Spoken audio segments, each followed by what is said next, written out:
the arrogance for cis women to believe that they own womanhood. You don't.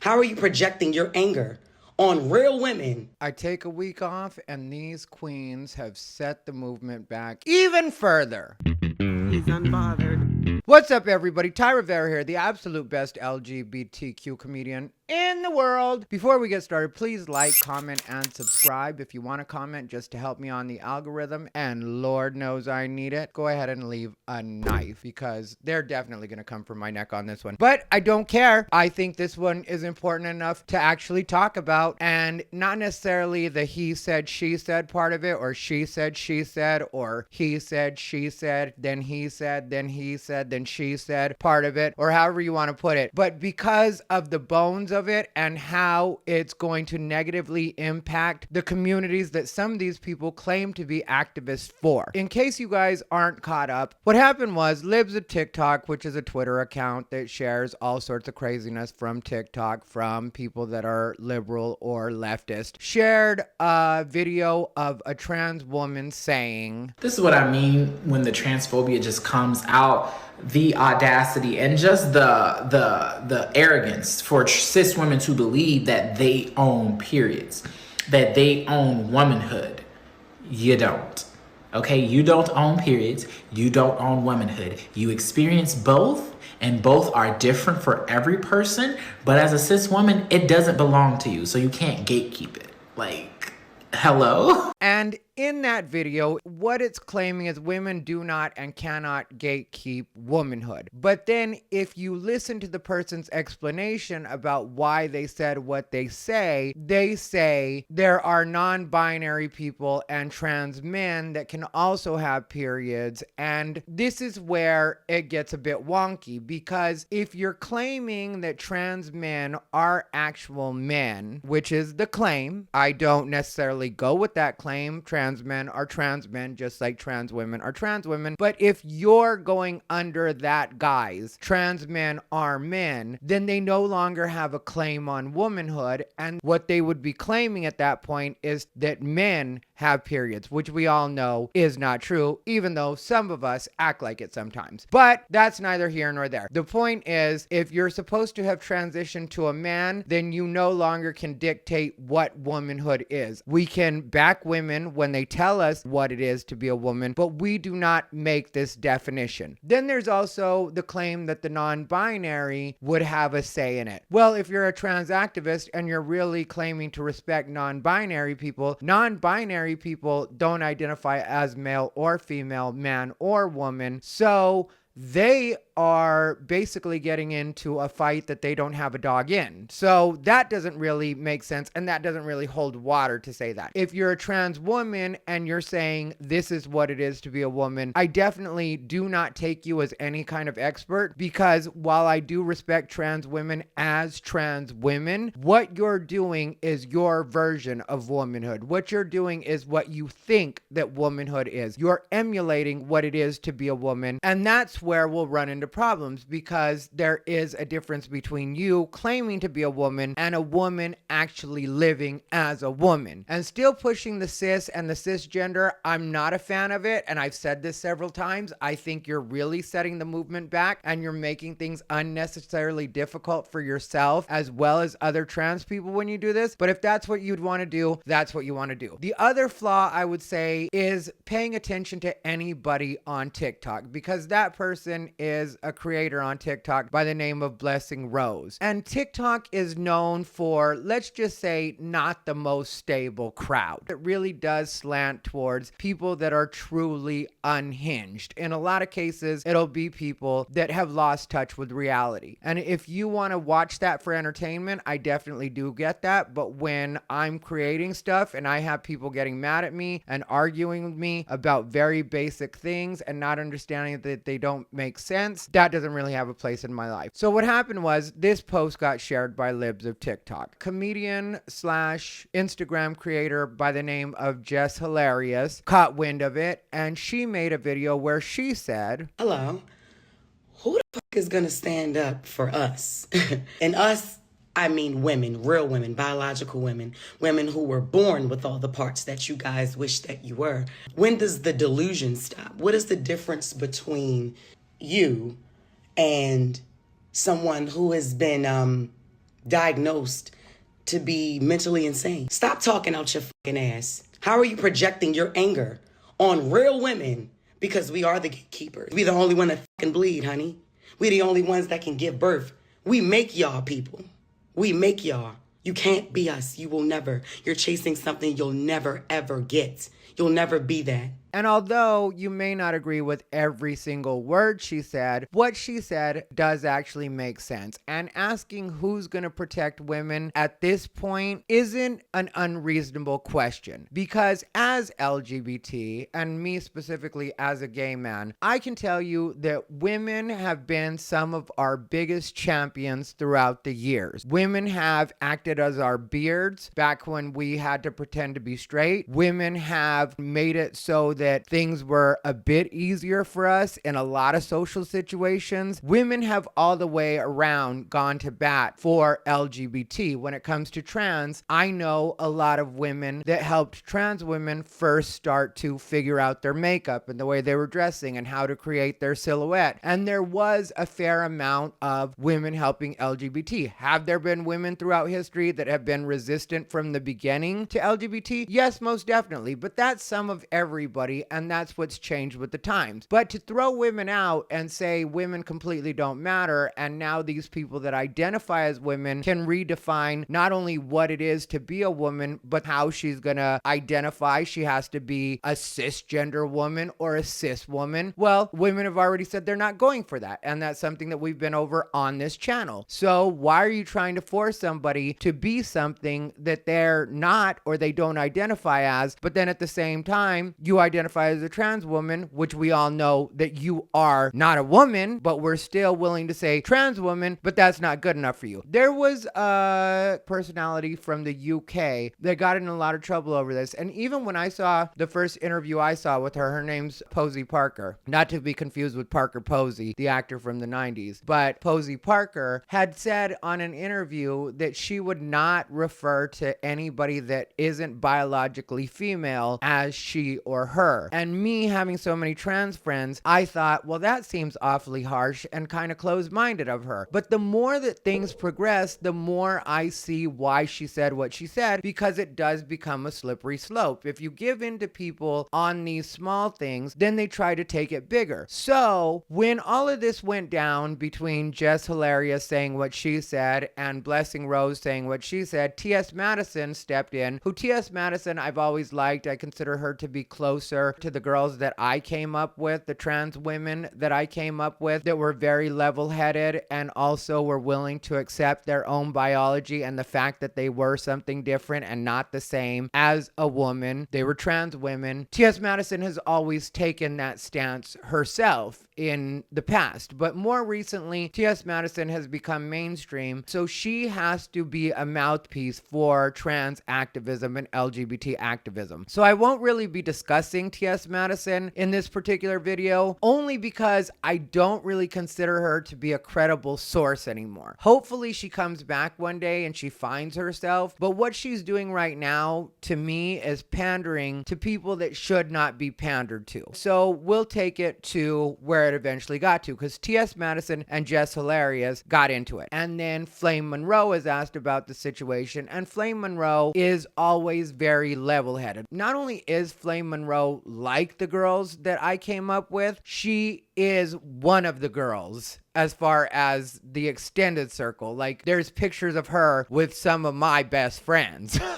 especially my best friend, which I never give her name because I don't want her to catch any heat for continuing to be friends with me, even though we've talked about these things and I know that she is really in line with a lot of the things I'm saying. She's very well known in the community, very well respected, but lives a very private life. And so I don't throw her name out there, but I will tell you 2, she is good friends with Flame Monroe. And when I first started doing comedy, she actually asked me, because, you know, I started doing comedy when I had moved to a different state. She was still living in Las Vegas, which is where we live. And she asked me, have you met my girlfriend Flame Monroe yet? And I had not met Flame Monroe. Since then, I still haven't met Flame Monroe, but I've become very familiar with what she does and her opinions. I know she wouldn't agree with my politics, but I very much do agree with almost everything Flame Monroe says when it comes to trans issues. So Flame Monroe jumps in and says some stuff that's just very level-headed. And then Angelica Ross, who is a trans actress, I should say, just to be specific so nobody gets confused, from the show Pose, which was about underground LGBT back in the day, like that kind of stuff. And I haven't actually seen the show. I've seen bits and pieces, and I very much relate to it because that's a lot of the experience that I had. But Angelica Ross also is not the best source, and that's just because Angelica Ross has for a while been trying to invade women's spaces. So I don't necessarily consider Angelica Ross to be a very good source when it comes to this either. I almost put her in the same category as TS Madison, except for where TS Madison, I think, is just doing it to appease the LGBT activists. I think Angelica Ross really does believe that trans women are the same as women. So I don't really consider her to be grounded in reality, and for that reason, I'll discuss her, but I don't really agree with a lot of what she's saying. So there was a point where Angelica Ross decided to come for Flame Monroe, and what happened was Ross made a few tweets where she spoke on Flame's career after she went on Comic View on BET and reportedly said transphobia hurts all women. In the tweet, Ross said, Flame received huge blowback from that, and I think it hurt her career. So what does she do? She learns not to make transphobic jokes at cis women, but to use the old comedic skill of self-deprecation to get laughs, which is her basically saying that Flame Monroe sold out and started saying negative things about trans people to help out her career, which, if you know anything about Flame Monroe, that's not at all what she's done. What Flame Monroe has done, in my opinion, and when she talks about the BET thing, I want to say I've looked for that high and low because I heard about it and people said that it was really funny, because what happened was Cheryl Underwood had said something about Flame Monroe being a man, so when Flame Monroe got on stage, she said that Cheryl Underwood looks more like a man than she does. It's legendary, but I haven't been able to find it anywhere online. It's like it's been completely scrubbed, and I really would like to see it. I didn't ever hear the part about her saying transphobia affects all women, but let's take Angelica Ross at her word and say that maybe Flame Monroe did say that. If Flame Monroe did say that, I could see her thinking that at a particular time and maybe even having a particular point with it. Flame is very well spoken. She's also, like I said, very level-headed. So I could see her saying that, but having a particular point to it. I don't really know that she did, though, because like I said, I don't have the video. But what I would imagine what eventually happened was, as we get more comfortable with ourselves and as we as LGBT learn to accept ourselves as being something different from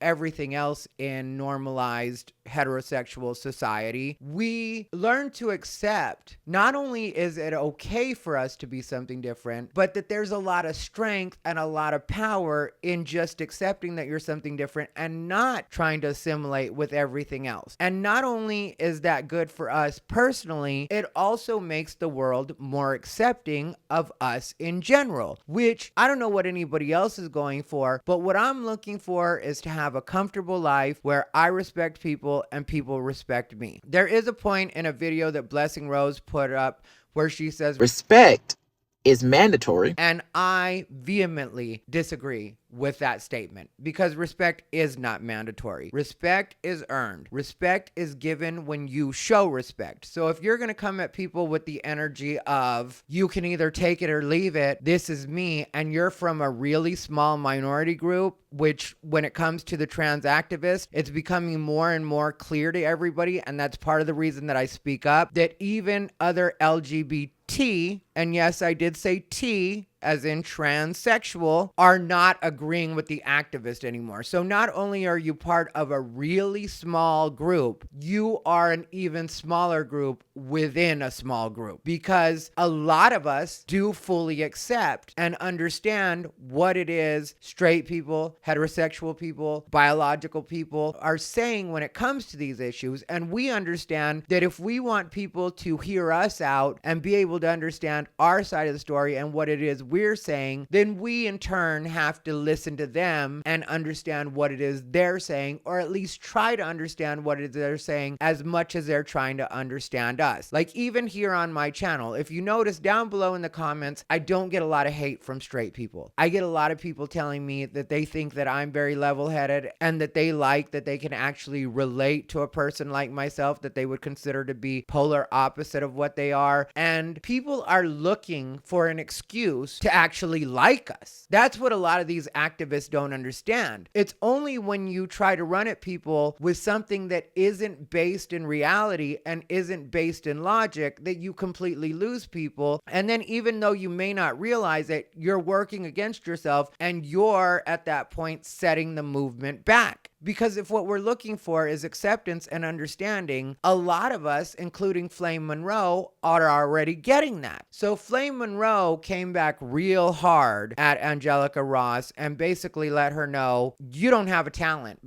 And you were getting kicked out of your house that you were paying $10,000 a month for. And I'll read to you guys what Flame Monroe, because Flame Monroe really did read Angelica Ross when it comes to that. And I gotta say, it was actually a good read. She said, the problem is you don't know you. Your talent is limited, darling. You think you're a singer. You're not. You think you're an actress. You were okay. You were on Pose. You were on a gay show. They will keep you on a gay show. You are not universal or mainstream. You will stay in the gay pool. I ain't worried about what Angelica got to say about me. That's a hard N-word who had to move out of his $10,000 house that he was renting every month because he couldn't afford it. I know the roommate. Don't make me bring the roommate on live and check that bitch. And so that is giving somebody their news. She also, on another video, told Angelica Ross that she doesn't have a vagina. She has a sore, which is a reference to the fact that when you do get a man-made vagina, it does stay an open wound. That's why they always have to use the stents and dilate. That's just a fact of what it is when you actually have SRS, which is short for sexual reassignment surgery. That is medical fact, the way that it works. There are a lot of problems with that, and that's one of them. And so what happened was Angelica Ross also came after Jess Hilarious and tried to talk shit to her and said, the trans girls are going to show Jess a new way to bleed. We call it reading for blood, and I promise you girls don't want no part of this. I've been trying to keep the girls calm, but it's only so much I can do. Which, if you notice, there is a little bit of coding in this, which I'll help you guys with. When she first spells trans girls, she spells it with an I, like regular girls. But then down below, when she says, I've been trying to keep the girls calm, she spells it with a U, which is the way that we spell it when we're talking about ourselves as gay men or the girls when it comes to trans women. It's just kind of a shorthand to use the U for girls that aren't really girls. For some of us, we say it's the girl with you in it.